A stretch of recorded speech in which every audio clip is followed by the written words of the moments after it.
We are investors, यशस्वी भव, through which we simplify your finances. तो जो आज का सब्जेक्ट है वो है थ्रेशोल्ड। थ्रेशोल्ड का मतलब होता है कि किसी भी जर्नी की जहाँ शुरुआत होगी, जिस जगह से शुरुआत होगी उसको हम थ्रेशोल्ड बोलेंगे। बहुत ही कॉमन वर्ड है।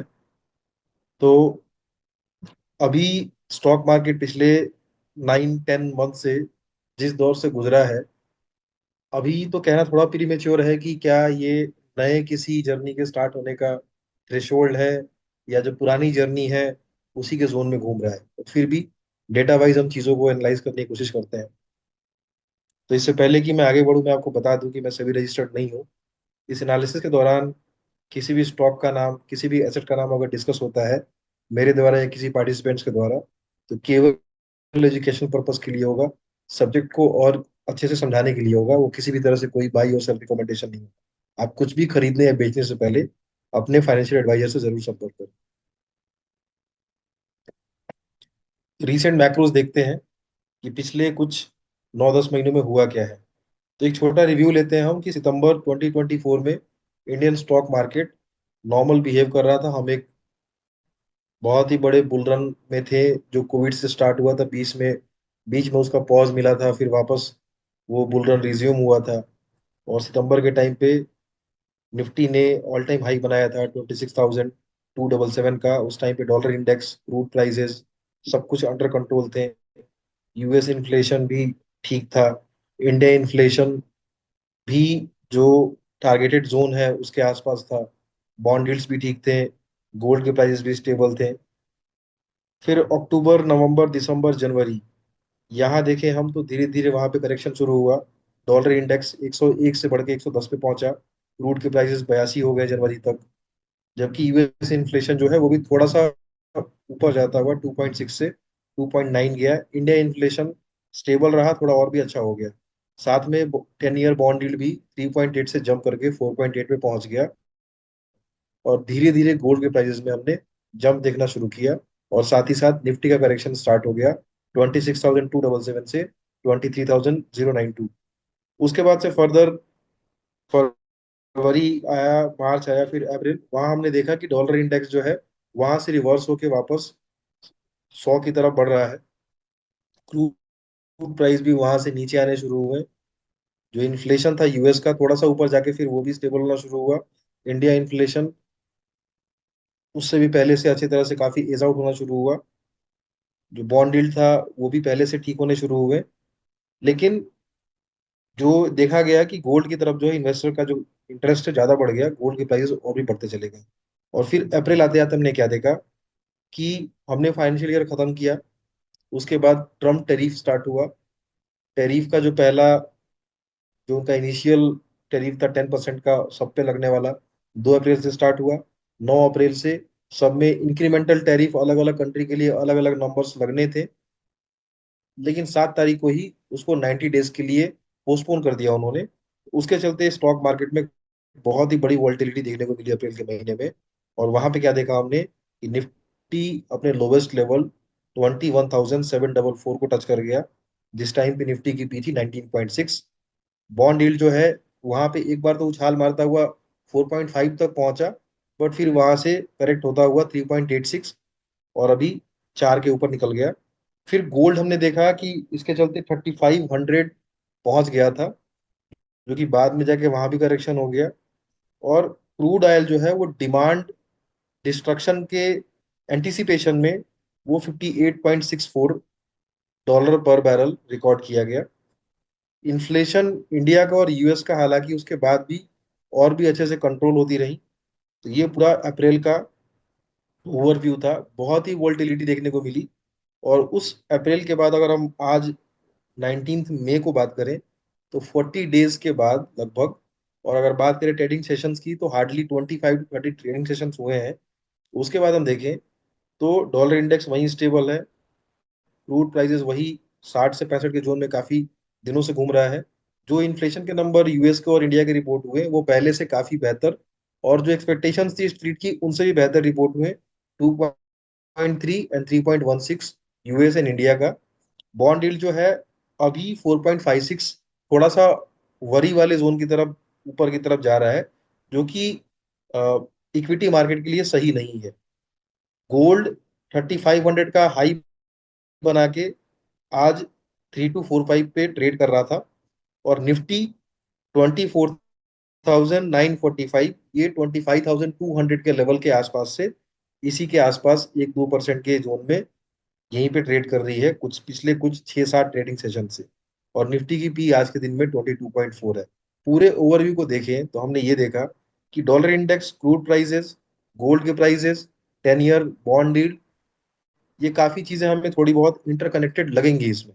ठीक है, यहाँ ये भी देखने को मिल रहा है कि एक एसेट से पैसे मूव होके किसी दूसरे की तरफ जा रहे हैं, फिर वहां पे डिमांड कम हो रही है तो इक्विटी की तरफ आ रहे हैं। तो आज हम 24,945 के लेवल पे बैठे हैं। ये सेम लेवल हमें नवंबर दिसंबर के टाइम पे देखने को मिला था, इससे पहले। आगे बढ़ते हैं, अब जो अलग अलग जो इंडाइसेस हैं उनके रिएक्शन देखते हैं क्या हुए हैं। हमने इससे पहले जो सेशन किया था, ग्लीमर, 19 अप्रैल 25 को किया था। आज वो एक मंथ हो चुके हैं। 19 अप्रैल 25 को जो निफ्टी 50 का लेवल था, और जो आज का लेवल है 24,945, उसमें 4.58%, निफ्टी नेक्स्ट 50 में 4.9%, मिड कैप 100 में 8.45%, स्मॉल कैप 100 में 7.55 एंड माइक्रो कैप 250 में 7.72% का पॉजिटिव चेंज हो चुका है। यानी कि हम एक महीने पहले जहां पे थे और अभी उसके बाद उससे बेहतर कंडीशन में है। हालांकि इसके बीच में बहुत सारी जियो पॉलिटिकल कंडीशन जो कि अनफोर्सिन थी, इसी के बीच में घटी, और वो लगभग लगभग समाप्ति की तरफ इशारा कर रही है। आज जो इंडेक्स का लेवल है, उसको अगर हम उसके लास्ट ऑल टाइम हाई से कंपेयर करें, तो निफ्टी 50 में करेक्शन केवल 5% का है अपने ऑल टाइम हाई से। निफ्टी नेक्स्ट 50 ज्यादा करेक्टेड है, 13.49। Mid cap, small cap and micro cap 6 से लेके 12-13% के आसपास करेक्टेड है। तो अगर हम निफ्टी की बात करें, तो ये 5% का करेक्शन जो है, इसको करेक्शन भी नहीं बोलेंगे, ये नॉर्मल मार्केट में भी, किसी अच्छे खासे बुल मार्केट में भी एक पुल बैक देखने को मिलता है। लेकिन जब हम ब्रॉडर मार्केट की तरफ आते हैं, mid cap, small cap, Nifty next 50 and micro cap की तरफ आते हैं, तो वहां हमें निफ्टी की अपेक्षा थोड़ा पेन ज्यादा लगता है। 10% के आसपास का एवरेज फॉल वहां दिख रहा है। और सेम तरह से अगर आप इन्वेस्टर हैं जिनके की पोर्टफोलियो में एलोकेशन स्मॉल, माइक्रो और मिड कैप के स्टॉक्स हैं, तो वहां पे अगर 10% का करेक्शन अभी भी है, 1-2% ऊपर नीचे, तो आप in line with the market है।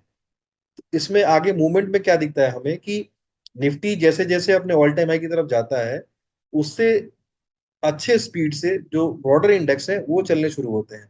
आपने ये सेम पैटर्न पिछले 4-5 दिनों में, निफ्टी अभी 24,900 से 25,200 के बीच में स्टेबल होने की कोशिश कर रही है। लेकिन जो छोटे इंडेक्स हैं, like mid cap, small cap and micro cap, आप उसको ऊपर बढ़ता हुआ देख रहे होंगे। आज का भी जो इंडाइसेस का जो परफॉर्मेंस था, इसी के इन लाइन था। तो हम अभी से जो 1-2 महीने पहले जो पेन पीरियड में थे, जहां पे हमने small cap index, micro cap index को 30-30% करेक्ट होते हुए देखा था, और पोर्टफोलियो लेवल पे किसी किसी का 35-40% तक करेक्ट हो गया था, आज उससे हम हेल्दी पोजीशन में है। और ये अभी जो 6 से 12% का जो करेक्शन है, वो किसी भी एक अच्छे न्यूज के चलते वो कभी भी खत्म हो जाती है, और किसी भी खराब न्यूज के चलते वो ट्रिगर होके वापस उसी जोन में जा सकती है। तो जब तक हम नया फ्रेश ऑल टाइम हाई नहीं बनाते, तब तक हमें ये डर रहेगा कि जो भी हम रिकवर होके यहाँ तक पहुंचे हैं, जो कि बहुत ही फास्ट रिकवरी हुई है पिछले एक महीने में, ठीक है, ऐसे कोई ट्रिगर बहुत बड़े नहीं दिखते हैं, सिवाय कि यूएस इकोनॉमी को डाउनग्रेड किया है मूडीज ने, जिसके चलते आज हमने साफ साफ देखा कि जो बॉन्ड यील्ड है, यूएस यूएस के जो 10 ईयर्स बॉन्ड यील्ड है या 30 ईयर्स बॉन्ड यील्ड है, वो काफी ऊपर चले गए हैं। तो थोड़ा रिएक्शन इसमें देखने को मिल रहा है, बट अपने इंडेक्स पे उतना आज कोई दबाव नहीं रहा। अब आते हैं कि इस एक महीने में जो यूएस इकोनॉमी है और उनके इंडेक्स हैं उन पे क्या असर पड़ा। तो डॉ जोन्स जो काफी अच्छा खासा करेक्टेड था एक महीने में, उसने 9%, नैस्डैक ने लगभग 18% और S&P 500 ने लगभग 13% पॉजिटिव क्लोजिंग दी है इस एक महीने में, जो हमने लास्ट सेशन किया था। और अगर हम यूएस इकोनॉमी की बात करें, तो आपको साफ साफ दिख रहा है कि ये सारे अपने ऑल टाइम हाई के 3 से 5% के बीच में है। मतलब कि आज के डेट में अगर हम यूएस इक्विटी की बात करें, तो इंडेक्स लेवल पे, इंडिविजुअल स्टॉक्स लेवल पे अलग अलग परफॉर्मेंस रहा होगा, लेकिन इंडेक्स के लेवल पे वो लगभग लगभग अपने ऑल टाइम हाई के आसपास ट्रेड कर रहे हैं। ये सेम पैटर्न में भी हमारे डोमेस्टिक मार्केट में भी फॉलो हुआ होता, अगर जो ये बीच का जो इंसिडेंट हम निकाल दें, 15 दिन का 10 दिन का जो हाइटेंड सिचुएशन था, तो शायद इस चीज को फॉलो करता हुआ हम भी लगभग लगभग निफ्टी लेवल पर तो हम हैं ही वहां पे 5% के आसपास, लेकिन जो छोटे इंडेक्स हैं वो भी हो सकता था कि शायद उसके आसपास पहुंचता। लेकिन मार्केट जो है अपने आप को कवर करने में देर नहीं लगाती है। तो जो नहीं हुआ है, आप साल भर का मूवमेंट आपको कभी कभी 2 वीक में मिल जाएगा, और आपको साल भर का गेन जो है कभी कभी आप समझेंगे कि अच्छा रिजल्ट है तो 2-3 महीने में मेरा रिजल्ट आ जाएगा, शेयर प्राइस परफॉर्मेंस हो जाएगा, बट वो होता नहीं है। जब चलना होता है वो तभी चलता है। खुद मार्केट के विजडम को ही डिसाइड करना है कि किसको कहाँ ले जाके बैठाना है। तो अगर हम इंडाइसेस को देखें, डोमेस्टिक इंडाइसेस को, और जो यूएस स्टॉक मार्केट का इंडाइसेस है उसको देखें, तो इसमें ऐसा देख के लगता नहीं है कि हम किसी भी, एक तो पहले टेक्निकली आज हम 20% के विंडो से बाहर हैं, तो we are out of the bear zone. तो 10% तक तो हम पुल बैक ही मान लेंगे, 10% के बाद ही हम मानते हैं करेक्शन है। तो यूएस जो इंडाइसेस हैं वो तो अपने ऑल टाइम हाई के पास पहुंच गए हैं। हमारे केवल जो ब्रॉडर इंडेक्स है वो, उसमें भी मिड कैप इंडेक्स जो है वो 6% है, और स्मॉल कैप इंडेक्स 10.48% है। तो ये भी आसपास ही है, कवर अप कभी भी हो सकता है। तो अभी पिछले कुछ महीनों की अपेक्षा काफी हम हेल्दी पोजीशन पे हैं। तो इंडाइसेस के ओवरव्यू के बाद हम देखते हैं कि जो एक मेगा थीम की हम बात कर रहे थे, तो हम उसकी तरफ देखते हैं कि उसको अभी क्या आगे पोजीशनिंग क्या है, टारगेट्स क्या है गवर्नमेंट ऑफ इंडिया के, और फिर उसमें एग्जीक्यूशन कैसे हो रहा है। तो ये आपने देखा होगा पहले भी, ये मार्च का हमारे पास टारगेट है पूरे साल का, 2024 से 25 के बीच का जो 12 महीने हैं, उसमें हमने जो टारगेट रखा था ट्रांसमिशन लाइंस ऐड करने का, वो था 15253, जबकि हमने अचीव किया 8830, मतलब लगभग लगभग आधा अचीव किया हमने। तो जितना हमने टारगेट रखा था उससे आधा अचीव किया, फिर भी ट्रांसमिशन कंपनीज के रिजल्ट जो है वो काफी अच्छे आए थे पिछले साल। रीजन बहुत सारे थे उसमें, कि हम इलेक्शन में थे, हमारे बहुत बड़ा मानसून था, फिर हमारा स्लो डाउन आ गया, तो फिर इक्विटी मार्केट ने वहां से फिर थोड़ा एक जोन में फंसी। फिर सिटी कलेक्शन कम हुआ, फिर आप कह लें कि जीएसटी स्लो डाउन आया, वहां पे इकोनॉमी स्लो डाउन आया, जीएसटी कलेक्शन कम हुआ, उसके चलते जो भी शॉर्टफॉल पड़ा, तो जो हमारा कैपेक्स का टारगेट था हम वो अचीव नहीं कर पाए ट्रांसमिशन लाइंस पे। उसके बावजूद भी ट्रांसमिशन कंपनियों के रिजल्ट जो है वो बहुत ही बढ़िया है। तो अभी आते हैं हम कि हमारे पास अभी फ्रेश ईयर है 2025। तो 2025 में हमने क्या डिसाइड किया है, हमने टारगेट रखा है 24,400 का। पिछले साल का टारगेट था 15,253, अचीव किया था 8830। तो 8830 से हमने जो अचीव किया, हमें अभी अचीव को ही मानेंगे। अभी हम कंपैरिजन जो हमने लास्ट ईयर अचीव किया उसको और अगले साल प्लान किया उसके हिसाब से चलेंगे। तो हमने 8830 अचीव किया था, उसके बावजूद हमारे ट्रांसमिशन कंपनी से रिजल्ट बहुत अच्छे आए थे, और हमने इस साल प्लान किया है उससे लगभग लगभग 3 गुना, हमने लगभग लगभग 3 गुना ट्रांसमिशन लाइन लगाने का प्लान किया है। हालांकि जो हमारा फर्स्ट मंथ का टारगेट था अप्रैल मंथ का, वो था 701, हमने अचीव किया 358। स्लो स्टार्ट है, बट आगे कवर अप होता है, ये पहला ही मंथ था। तो आप देख रहे हैं कि इसमें कि कितना बड़ा टारगेट हमने ट्रांसमिशन में ही ले रखा है इस साल के लिए। अभी जरा हम आते हैं ट्रांसफॉर्मेशन टारगेट का क्या है। तो ट्रांसफॉर्मेशन में हमने पिछले साल प्लान किया था 1,12,435, हमने अचीव किया 86,433, ऑलमोस्ट लगभग लगभग 70% के आसपास, 60 से 70% हमने अचीव कर किया। और ट्रांसफॉर्मेशन यानी ट्रांसफॉर्मर वाली कंपनी जो है उनके रिजल्ट जो है बहुत ही बेहतरीन है। ठीक है। अभी हम देखते हैं कि हमने इस साल क्या प्लान किया है। तो हमने पिछले साल 86,433 अचीव किया था, और उसके अगेंस्ट में हमने उसके 2 गुना से भी ज्यादा, लगभग लगभग 2.5 गुना के आसपास हमने ट्रांसफॉर्मेशन कैपेसिटी इंक्रीज करने की का प्लान किया है। और हमने अप्रैल का टारगेट रखा है 8800, जबकि अचीव किया है अप्रैल में हमने 13,440। मतलब हमने अप्रैल का टारगेट जो पहले मंथ का था उसको बहुत ही बड़े मार्जिन से बीट किया है। मतलब ट्रांसफॉर्मेशन कैपेसिटी इंडिया में बहुत ही तेजी से लगाई जा रही है। ठीक है। तो इसका रिजल्ट इनमें जो कंपनियां काम करती हैं उन पे पॉजिटिव होने वाला है, क्योंकि हम अपने प्लान को भी हम काफी बड़े मार्जिन से बीट कर रहे हैं इस साल। ठीक है। तो वैसे भी हमने 2.5 गुना के आसपास कैपेसिटी लगाने की का प्लान कर रखा है, और हमने स्टार्ट भी काफी अच्छे तरीके से किया है। ट्रांसमिशन में थोड़ा स्लो स्टार्ट है, बट ट्रांसफॉर्मेशन में मतलब मोर देन एक्सपेक्टेड हमारा स्टार्ट है इस साल का। अब आते हैं हम सीडीएमओ सीआरडीएमओ की काफी बात हुई है।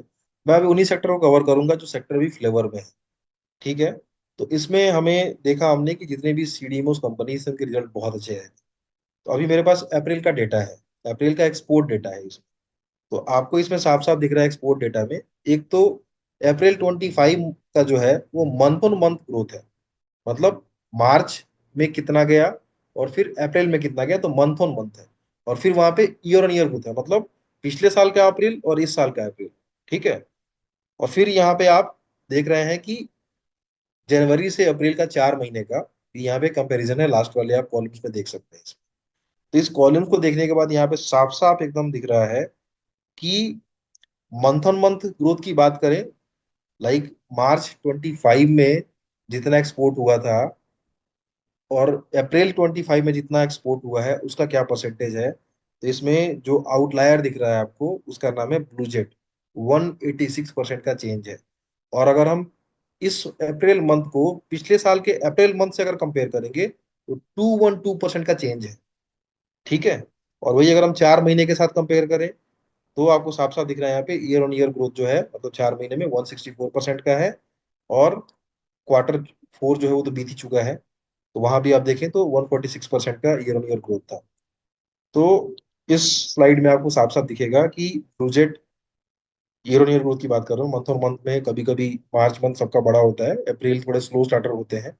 तो ईयर ऑन ईयर ग्रोथ जो है सबके लिए सही पैरामीटर है ट्रैक करने के लिए। बट मंथ ऑन मंथ में भी इन सभी कंपनी में एक कंपनी है ब्लूजेट।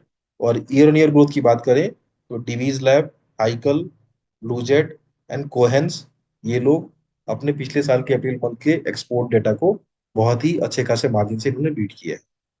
तो ये अभी सीडीएमओ में ट्रेंड चल रहा है एक्सपोर्ट का। अब आते हैं हम डिफेंस पीएसयूज के ऑर्डर पे आते हैं कि क्या ऑर्डर गवर्नमेंट ऑफ इंडिया इनमें सैच कर रही है आगे आने वाले कुछ टाइम। ये सारे डिफेंस पीएसयूज हैं, HAL, BEL, BEML, BDL, MIDHANI, MDL, GRSE, GSL and HSL. इनकी ये करंट ऑर्डर बुक है FY 24-25 के, आपके सामने लिखे हुए हैं। सबसे बड़ा ऑर्डर बुक एचएएल के पास है, 1,25,388 करोड़ का। और आगे देखें यहाँ पे order book expected in the next 5 years, FY 26 से लेके FY 30 तक के बीच में कितने ऑर्डर इनको मिलने के की संभावना है। तो आप साफ देखें, एचएएल के पास आज के दिन में जितना ऑर्डर है उसका लगभग लगभग 10 टाइम्स से ज्यादा ऑर्डर उसको अगले 5 साल में मिलने की संभावना है। और उसी हिसाब से आप देखें आगे भी जाएंगे तो लगभग लगभग 5-6 टाइम से लेके 10 टाइम्स तक के आसपास के ऑर्डर हैं डिफेंस पीएसयूज को आगे मिलने की संभावना है। और अभी आपने क्या देखा कि जो भी रिसेंट इंसिडेंट हुआ है उसके बाद से डिफेंस जो सेक्टर है एज अ सेक्टर वो काफी अच्छा परफॉर्म करता हुआ दिख रहा है। बहुत सारी कंट्रीज ने विलिंगनेस दी है जो हमारे इंडिजिनस जो वेपन्स हैं उनके उनको खरीदने के लिए। और वैसे भी हमें ही काफी अपने आप को मॉडर्नाइज करना है वेपनरी के मामले में। और जो रिसेंट इंसिडेंट्स के बाद जो है 40,000 करोड़ का इमरजेंसी रिक्वायरमेंट करना है आर्म फोर्सेस को, वो गवर्नमेंट ऑफ इंडिया ने उसको ग्रांट कर दिया है और उसको अप्रूव कर दिया है। तो ये सब चीजें डिफेंस में काफी ज्यादा अ, आप इवॉल्व होते हुए देख रहे हैं। नॉट ओनली डोमेस्टिक डिफेंस की बात करें, हम यूरोपियन यूनियन की बात करें, नाटो में जो कंट्रीज हैं यूएस को छोड़ के, उनके भी जीडीपी का अच्छा खासा परसेंटेज जो है अपने आप को आर्म करने पे जाने वाला है। तो जहां से भी जो भी कंपनी का थोड़ा एज है, चाहे वो मिसाइल टेक्नोलॉजी में हो, चाहे उसमें आप रॉकेट में कह लें या एक्सप्लोजिव्स में कह लें। ठीक है। तो जहां भी जिसका एज है, जहां के जो सप्लायर हैं उनको अच्छा खासा फायदा होता हुआ इसमें दिख रहा है। बहुत सारी कंपनीज का आप देखेंगे भी कि वैल्यूएशंस भी काफी ऊपर चला गया है। ये बहुत ही नेचुरल है, जब भी कोई कोई भी जो सेक्टर है वो फ्लेवर में आता है अचानक से ठीक है, तो उसमें रन बहुत जल्दी से स्टार्ट होता है, और जब तक कि लोग सोचे, वैल्यूएशन जो है वो अगले एक आध साल के ग्रोथ को पहले ही प्राइसिंग कर लेता है। तो डिफेंस पीएसयूज ऑर्डर की मैंने बात करी। इसके अलावा बहुत सारे प्राइवेट कंपनीज भी है जो अच्छा काम करते हैं, बट अभी हम ऑर्डर बुक की बात कर रहे हैं, जो कि मोटा मोटा ये डॉक्यूमेंटेड है, तो ये कंफर्म्ड ऑर्डर बुक्स है। उसके बाद आते हैं कि रिन्यूएबल एनर्जी में एडिशन में क्या चल रहा है। हमने काफी बात कर रखी है, गवर्नमेंट ऑफ इंडिया का टारगेट है 2030 तक 500 गीगावाट का इंस्टॉल्ड कैपेसिटी लगाना, केवल केवल और केवल रिन्यूएबल एनर्जी से। तो अभी हम कहाँ हैं? हमने पिछले साल, मतलब हम बात करें कि अप्रैल 24 स्टार्ट कहाँ से किया था, और अप्रैल 25 आते आते हम कहाँ पहुंचे, और अब हम अभी एक महीना बीतने के बाद अप्रैल का हमने क्या कैपेसिटी लगाई। तो आपके सामने जो अभी डिस्प्ले हो रहा है, ये है 31 मार्च 2024 का। आपके सामने यहाँ पे टोटल कैपेसिटी लिखी हुई है, ये 143 गीगावाट है। 143 गीगावाट कैपेसिटी थी रिन्यूएबल एनर्जी की। रिन्यूएबल एनर्जी में क्या क्या आएगा आप देख लीजिए यहाँ पे। Small hydro power, wind power, bio power, फिर दो उसके है, ठीक है, और फिर एक सोलर पावर। तो 143 कैपेसिटी थी, कब तक? FY 24 तक। अब आते हैं इस साल के फरवरी में, हम बात करें तो कैपेसिटी बढ़ के हो गई थी 167 गीगावाट हो गई थी, ठीक है। उसके बाद हम FY 25 की बात करें तो 172 गीगावाट, यानी FY 24 में 143 और FY 25 में 172। एडिशन कितना दिखा आपको? 29 गीगावाट का एडिशन दिखा 12 महीने में। एवरेज एडिशन कितना दिखा आपको? 2.4 से 2.5 गीगावाट एवरेज एडिशन दिखा। लेकिन आपको अगर वो एडिशन आपको एक साल का दिखा, लेकिन अगर आप फरवरी और मार्च के मंथ को देखेंगे तो आपको 5 गीगावाट का फर्क दिखेगा। इसका मतलब ये है कि इनके जो एग्जीक्यूशन होते हैं वो लास्ट जो क्वार्टर है उसमें काफी ज्यादा होते हैं, ठीक है।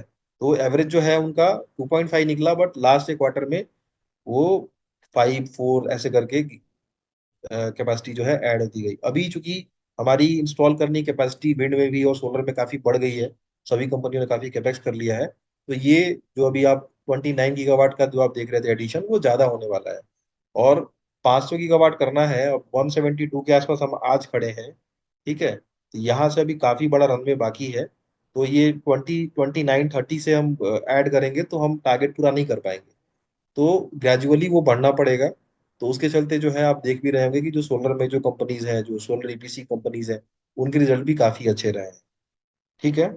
और अभी जो एक मंथ गुजरा है अप्रैल का, आप कंपेयर कर लें 31 मार्च 25 से लेकर 30 अप्रैल 25 तक, तो आपको यहाँ पे दिखेगा साफ साफ कि लगभग लगभग 3 गीगावाट से ज्यादा कैपेसिटी लगी है। तो ये अभी साल का स्टार्ट है। स्टार्ट जो होता है थोड़ा स्लो होता है, उसके बावजूद ये अप्रैल का मंथ जो है और मई का भी जो मंथ है, आपको पता है कि थोड़ा सा सिचुएशन जो है, थोड़ी हाइटेंड सिचुएशन थी। तो EPC वाली कंपनीज जो हैं, जो थोड़े हमारे जो फॉरवर्ड इलाके में काम करती हैं, उनको थोड़ा पॉज लेना पड़ा होगा 5 6 दिन का। उससे भी मे बी इफेक्ट होंगी वो। अब मई का डेटा जब हम कंपेयर करेंगे तो साफ साफ साफ साफ पता चल जाएगा, बट स्टार्ट थोड़ा स्लो ही होता है। तो 3 गीगावाट से ज्यादा कैपेसिटी लगी है, तो अगर हम इसको भी कंटिन्यू करेंगे तो कम से कम 36 से 40 गीगावाट हम देख रहे हैं कि अगले साल लग रहा है। जो कि स्पीड जो है इनकी, आखिरी के जो मंथ होते हैं साल के, आखिरी क्वार्टर जो होता है उसमें लगभग लगभग डबल स्पीड हो जाती है। तो इसको देख के लग रहा है कि शायद इस साल हम 50 गीगावाट के आसपास आराम से हम ऐड कर लेंगे, मे बी उससे ज्यादा भी कर लेंगे। फिर भी उसके बाद 172 में अगर हम 50 जोड़ भी दें तो 212 तक पहुंचते हैं, 222 तक पहुंचते हैं हम। उसके बाद भी 500 तक पहुंचने के लिए बड़ा विंडो काफी बचा हुआ है, जिसके लिए केवल हमारे पास 4 साल रहेंगे, ठीक है। तो काम अभी बहुत बचा हुआ है। और ये बाय द वे 2030 तक का टारगेट 500 का है। उसके आगे का टारगेट उससे भी आगे है। तो अभी हम जो नियर टर्म टारगेट हम उसकी बात कर रहे हैं। अब आते हैं हम स्मार्ट मीटर अपॉर्चुनिटी पे। हमने पिछले सेशन में इस बारे में बात की थी। तो आपको ये वाली स्लाइड याद होगी जब मैंने दिखाया था आपको कि कैसे FY 25 जो बीता है उसमें लगभग 1 करोड़ 47 लाख मीटर के आसपास स्मार्ट मीटर इंस्टॉल्ड हुए थे। जबकि उससे एक साल पहले की बात करें तो उसका 1/3 ही हुआ था इंस्टॉल, ठीक है। लगभग लगभग 1/3 के आसपास इंस्टॉल हुआ था। पिछले साल लगभग लगभग 1.5 करोड़ मान लें, और इस साल हम बात करें, आप देखें यहाँ पे ये 19 अप्रैल का ऊपर वाला स्लाइड, ऊपर वाला जो जो इमेज है वो 19 अप्रैल का है।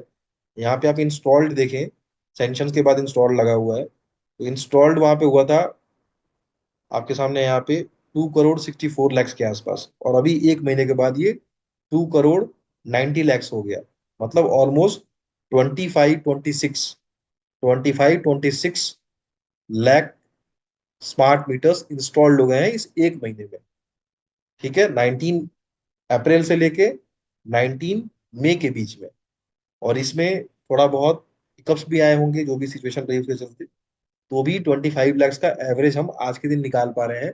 और ये हमने साल स्टार्ट किया है, और ये धीरे धीरे ग्रेजुअली जो है साल के आखिरी टाइम पे थोड़ा तेज बढ़ना शुरू होता है। तो अगर हम एवरेज भी ले लें इस साल कि 25 लाख के आसपास हम स्मार्ट मीटर लगा रहे हैं, तो 12 महीने में हम इस स्पीड से लगभग लगभग 3 करोड़ स्मार्ट मीटर्स लगा लेंगे। ठीक है, 3 करोड़ स्मार्ट मीटर्स हम लगा लेंगे इस स्पीड से भी। हालांकि ये स्पीड इससे भी तेज होने वाली है, और हमारे पास काम की कमी नहीं है। अभी भी हमारे बैलेंस में 19 करोड़ के आसपास मीटर्स बचे हुए हैं लगाने के लिए। ठीक है, अगर हम 3 करोड़ लगा भी लेते हैं तो 16 करोड़ फिर बच जाएंगे। ठीक है, तो ये सैंक्शनड है। अभी आगे भी बहुत सारे सैंक्शन होने वाले हैं। और हमने इससे पहले बात भी की थी एक बार कि इसके अलावा जो जो लिक्विफाइड जो एलपीजी गैस जो है, वो जो पाइप गैस के थ्रू आते हैं, वहां भी स्मार्ट मीटरिंग की के प्रोविजन की बात चल रही है। तो वो भी एक नया ही इसका वेंचर खुलेगा रेवेन्यू जनरेशन का। तो इनके अलावा जो इकोनॉमी को जो बहुत अच्छे से हेल्प करती है और दिखाती है कि इकोनॉमी का हेल्थ कैसे चल रहा है, बिजनेसेस हो रहे हैं कि नहीं हो रहे हैं, वो है जीएसटी कलेक्शन डेटा। तो ये जीएसटी कलेक्शन डेटा है पूरे एक साल का। ठीक है, अगर हम पिछले 12 महीने की बात करें, मई 24 से लेके अप्रैल 25 तक, तो आप इसमें क्या देखेंगे कि इस आखिरी साल के पहले जीएसटी कलेक्शन का month on month, year on year wise जो डेटा आता था, वो हमेशा पहले उसके साल के करस्पॉन्डिंग मंथ से हमेशा डबल डिजिट में आया करता था। जैसे कि हम मई का यहाँ पे देख रहे हैं, लगभग 10% के आसपास है। थोड़ा हम पीछे जाएंगे, मार्च का जाएंगे, तो वो भी अच्छा खासा वही डबल डिजिट ग्रोथ ही था उनका। फिर हमने क्या देखा आगे कि जून, जुलाई, अगस्त, देन सितंबर, अक्टूबर, नवंबर, ये उसके बाद दिसंबर, ये पूरे स्लो हो गए क्वार्टर सारे। ठीक है, मतलब कलेक्शन ही कम हो गए। तो सिंपल सी बात है कि एक तो इन्फ्लेशन रेट है इंडिया में, 4-5% का इन्फ्लेशन पिछले साल था। तो अगर जितनी चीजें बिक रही थी उतनी ही चीजें बिकेंगी, उतने ही लोग अगर सामान खरीद रहे हैं, कुछ उसमें इंक्रीमेंटल ग्रोथ नहीं हो रहा है, तो इन्फ्लेशन से ही जीएसटी बढ़ जाएगी। ठीक है, 4-5% का इन्फ्लेशन रेट, आप अब जैसे आज के दिन में इन्फ्लेशन इंडिया का 3.16% का जो इन्फ्लेशन डेटा रिकॉर्ड हुआ है, दैट मीन्स कि 3% का इन्फ्लेशन तो वैसे ही है।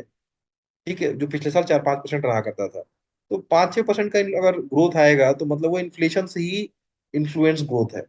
ठीक है, तो फिर उसमें जो अलग अलग से जो ग्रोथ आ रही है कि और सामान बिक रहा है, और इकोनॉमी का फॉर्मलाइजेशन हो रहा है, जो अनऑर्गेनाइज सेक्टर है वो ऑर्गेनाइज्ड हो रहे हैं, जीएसटी नंबर्स ले रहे हैं, जीएसटी के थ्रू बिलिंग करके भेज रहे हैं, वैसे मतलब एक्टिविटी में स्लो डाउन होना शुरू हो गया था।